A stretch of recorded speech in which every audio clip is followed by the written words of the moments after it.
happening. You know, I started hearing these new records that were coming out, like Television's first record, or the Talking Heads' first record, or the Ramones' first record, and it just had that spark again that made it interesting. I belong to the blank generation, and I can take it or leave it each time. Where bands like the Velvet Underground and the Stooges and the MC5, these bands were all, as far as I could tell, trying to be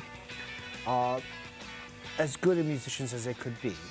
The difference in the 1970s, the punk movement, was that we saw that we didn't necessarily have to try to be as good a musicians. The bringing in of unusual and outrageous new concepts was more important than actual whether somebody could play the instruments exceptionally well. None of the CBGB's bands made it because they had connections.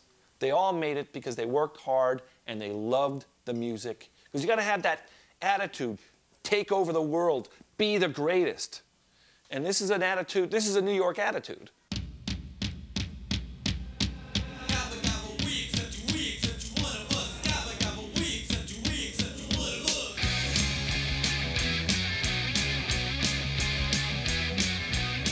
Well, I first met the Ramones when Lisa Robinson called up and asked me to take pictures of them for Rock Scene magazine. And I went out there and we were hanging out on the roof of their building out in Forest Hills and took some pictures there and walking down the street and going in the subway. And there's a very famous shot of them sitting on the subway train with the guitar in a shopping bag, because that's all they had for a guitar case back then. And then standing in front of CB's and then playing at the club that night. Maybe the jeans were ripped because they were old and they couldn't afford a new pair. They didn't do that as a style. That's what bands looked like back then.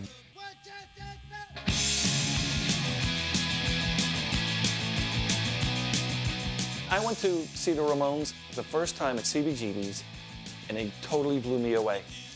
The set was only 20 minutes long, so I spent twice as much time on the subway to get to CBGB's as I did seeing the Ramones, but it was so great. For the first time, I saw a band that not only didn't play a drum solo, they didn't play a guitar solo. This totally was like, wow, this is the future. I just saw the future. They played this incredibly fast set. They must have played 12 songs in 16 minutes. And all I remember after it was like, what the hell was that? You know, like I'd never seen a band play so fast and so intensely. Every time they played, at some point it became jammed. A famous rock star came in, Linda Ronstadt, pop rock, and she came in with 2 or 3 people, and we made room for her fairly near the stage, fairly close up. And she was here about 2 minutes. And we have, I think my daughter has a picture of her fleeing out the door. It was not what she expected. It was not her kind of thing.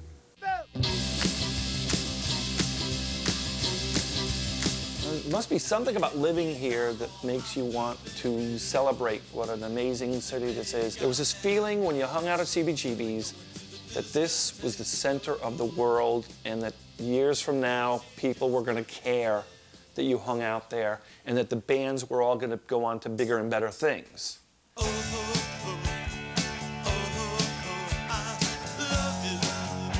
After you lived in New York for some time, in a way it kind of traps you.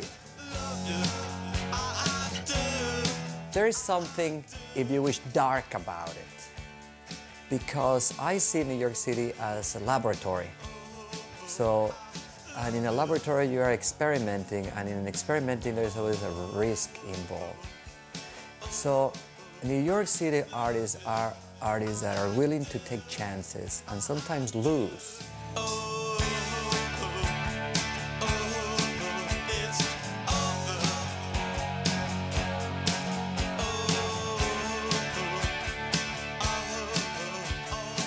When you look outside at the Bowery now, at the condos coming up and the luxury buildings, and the sense that this is not an urban frontier anymore, as it was when the Ramones first walked on this stage, I think it's really nice to have a place called Joey Ramone Place, so you can stand here and remember what happened in a time and a space that's not so far away and yet is out there amongst all of you.